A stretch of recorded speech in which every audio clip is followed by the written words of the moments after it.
Praise the lord. మన ప్రభువైన యేసుక్రీస్తు నామములో మీకు అందరికీ వందనాలు, శుభాలు.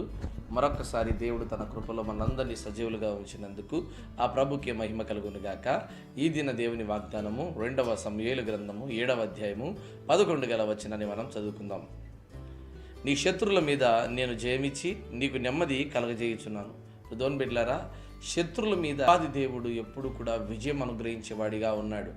నీ శత్రువులతో నువ్వు తరంబడుతున్నావా? భయంకరమైనటువంటి శత్రుత్వం అంతా నీ చుట్టూ అలుముకుందని భయపడుతున్నావా? అయితే ఒక్కసారి దావీదు గారిని జ్ఞాపకం చేసుకో. ఇది నాన్న, దావీదు భక్తుడు అంటున్నాడు, 10,000 మంది దండెత్తి వచ్చినాను, ఏ అపాయముకు నేను భయపడను అంటున్నాడు. ఎందుకంటే తెలుసా, ఆయన చిన్నతనంలోనే గొలియాతు మీదకి యుద్ధానికి వెళ్ళాడు. ఎందుకు తెలుసా? యుద్ధం యెహోవాదే అన్నాడు. ఎందుకు తెలుసా? ఆయన ప్రభు మీద ఆధారపడి ఉన్నాడు కనుక. సౌలు, అతనున్నటువంటి సైన్యం అందరూ కూడా భయపడిపోయారు.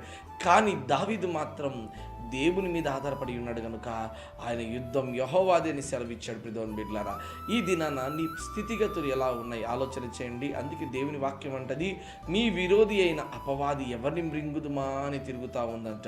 ఈరోజు అపవాది అయినటువంటి సాతాను మన మీద అనేకమైన నేరములు మోపుతూ, అనేకమైన పన్నాగాలు పెడుతూ భయంకరమైనటువంటి స్థితిగతులు తీసుకొస్తూ ఉంది. అయితే దేవుని వాక్యమును మనం చేతపట్టుకోవాలి. ప్రియమైన బిడ్డలారా, దేవుడిచ్చి సర్వాంగ కవచాన్ని మనం ధరించుకొని శత్రువును అణగద్రొక్కేంత వరకు మనం వదలకూడదు. ఈరోజు నీకు వ్యతిరేకంగా లేస్తున్నాయా? అప్పుల ఊబిలో ఉన్నావా? ఆర్థిక పరిస్థితుల్లో ఉన్నావా? అనారోగ్య సమస్యలతో ఉన్నావా? అయితే వీటన్నిటిని అపవాది పెడతా ఉన్నాడు నీ జీవితంలో. ఈ శత్రువును నాశనం చేయాలంటే ఒకే ఒకటి, ప్రార్థన, వాక్యము, దేవుని యందు విశ్వాసము.